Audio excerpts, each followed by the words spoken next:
Hi, my name is Erin Pahlke. I have my PhD in educational psychology.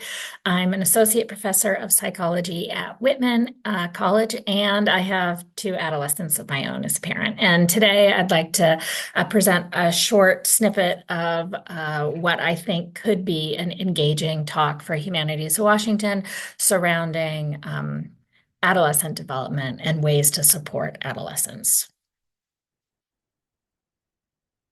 So I'd start the session off by asking people to reflect on what they think of when they think of the teenage years. So what exactly comes to mind? And one of the things that people often talk about is images from movies that kind of resonate with them. Depending on their age, you can think about The Breakfast Club. So we have a few like classic archetypes in there, including someone who's dealing with social rejection, someone who's dealing with delinquency, social awkwardness, the challenges of relationships, both romantic and friendships, that make adolescence so challenging for many people.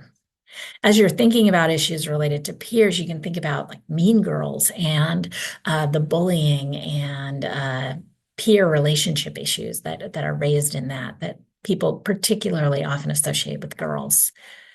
This past year, there's been a really popular Netflix series called Adolescence that follows this adolescent, Jamie, a 13-year-old, who's arrested for the murder of a classmate. And over the course of that series, they're really digging into issues with the impact of social media and the internet and questions regarding peer culture.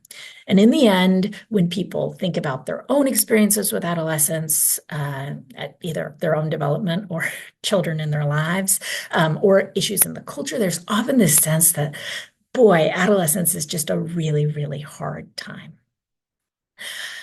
What's interesting is that when you look back in terms of the history, up until the end of the 1800s, people didn't even really think of adolescence as a stage. But G. Stanley Hall was a psychologist who was working at Clark University at the time, and he came in and he made the argument that adolescence is inherently a time of storm and stress.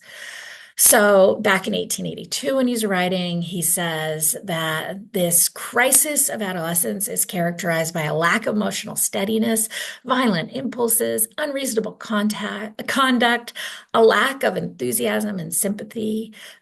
He talks about how everything is solvent, plastic, peculiarly susceptible to external influences. And he says adolescence is a time of storm and stress. And so, what I'd like us to do as a community, as a state, is to think about, first of all, is that true? Is adolescence inherently a time of storm and stress? Let's consider our assumptions about adolescence. Second, let's dig into some of the neuroscience and psychology research on key areas of change during adolescent development. People oftentimes think about changes regarding puberty and hormones and like physical changes, but they don't often think about changes in the brain, in the mind, and in identity. So I'd like us to explore all of that. And then I'd like us to discuss as a community how we can support positive adolescent development. So, in this way, I hope that the talk will be a melding of the humanities and the sciences. Neuroscience and psych can tell us how people who are adolescents are developing, but we need that humanistic approach in order to work together to come up with potential solutions. I'm going to start here with a brief discussion of issues related to neural development. So the important piece to remember here is that when you think about our brains, there are lots and lots and lots of connections. So when we're born, there are in fact 1,000 trillion synapses. In fact, in other words, the connections between the neurons in our brains. So as you're thinking about that, you want to think about both gray matter and white matter. So neurons, or the nerve cells, are the basic components of the brain.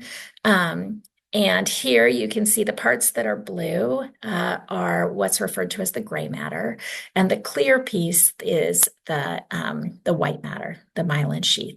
And what the myelin sheath does is it insulates the axon, and it's going to make those connections go faster between the different neurons. Sometimes people think about neural development as ending really early in childhood. But in fact, what we now know is that neural development continues across the lifespan. We could dig into this figure in order to look at the ways in which gray matter, in other words, those neurons and the connections between them, the synapses, decrease over time and change. White matter also goes up. So those axons that help to speed up the connections, that matter goes up. And so what you want to think about is that there's a lot of change. The change varies in terms of where it's happening, largely in the brain, depending on your developmental stage. And what's happening in adolescence is that there's a lot of action going on right here in our prefrontal cortex. So a prefrontal cortex is considered the CEO of the brain. It's responsible for planning, for controlling impulses, for making judgments between different ideas, and responsible for modulating our mood. So the prefrontal cortex is really important. What happens over the course of adolescence is that right at the beginning of adolescence, you see a bloom in terms of that gray matter, the connections between the different synapses. And then what happens over the course of adolescence is that the gray matter goes down and the white matter goes up.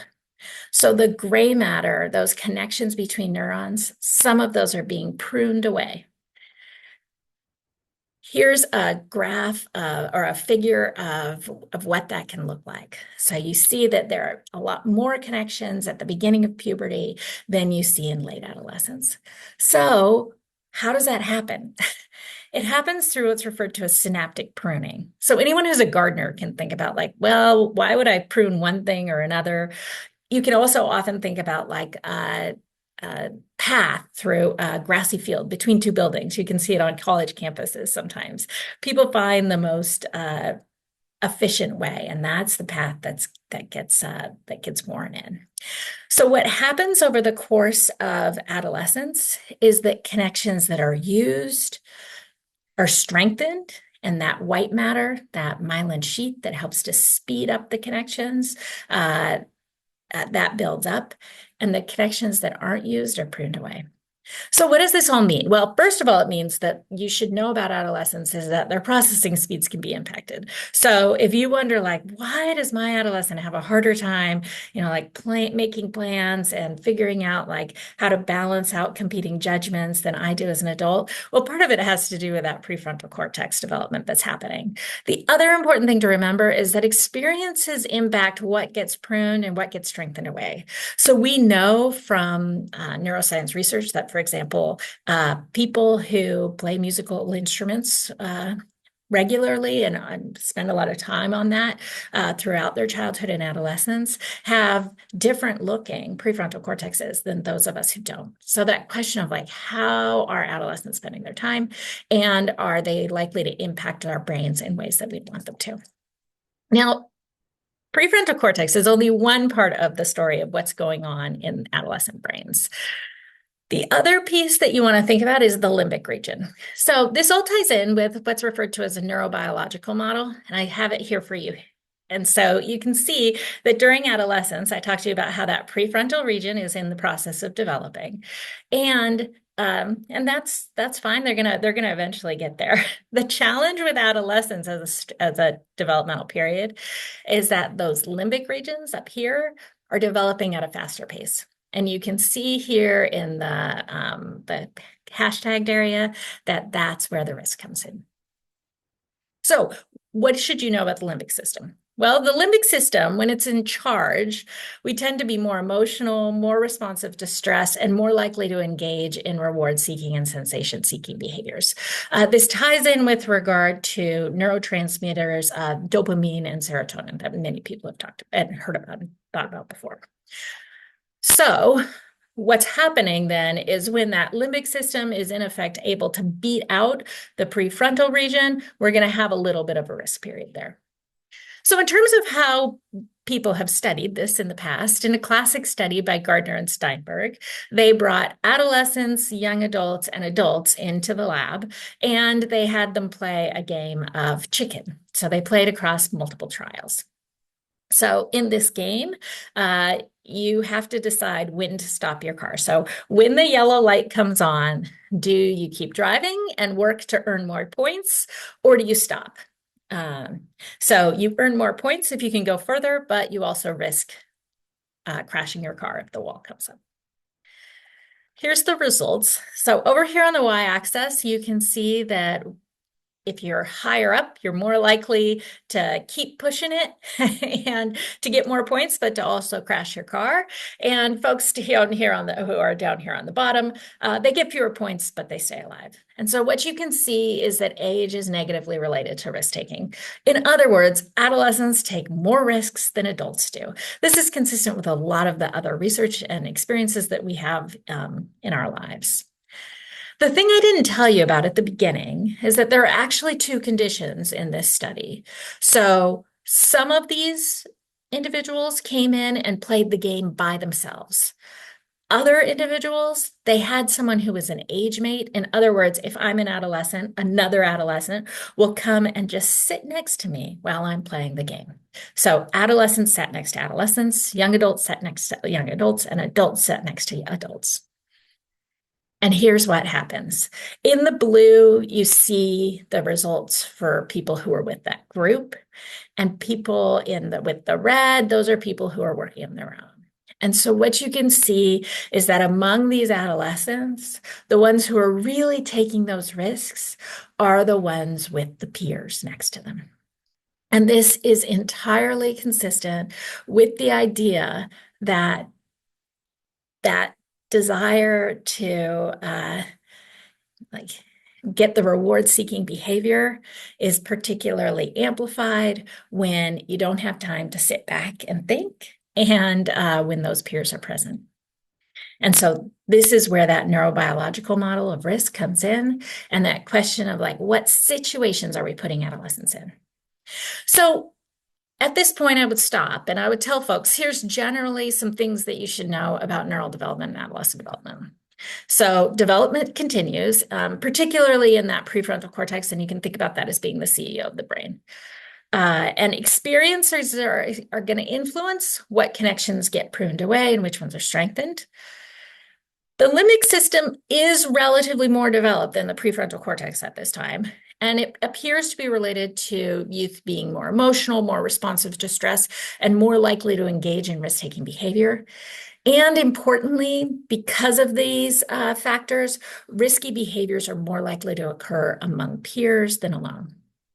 So at this point, I'd stop talking and I'd ask all of us or everyone in the room to work together to think through what does this all mean in terms of how we can support our youth? So I think the benefit of a session like this would be that folks would leave knowing more about adolescent development, knowing more about the science and the social science, but then also being able to use those humanistic approaches to think about ways to support our youth in our community. Thanks so much. I appreciate it.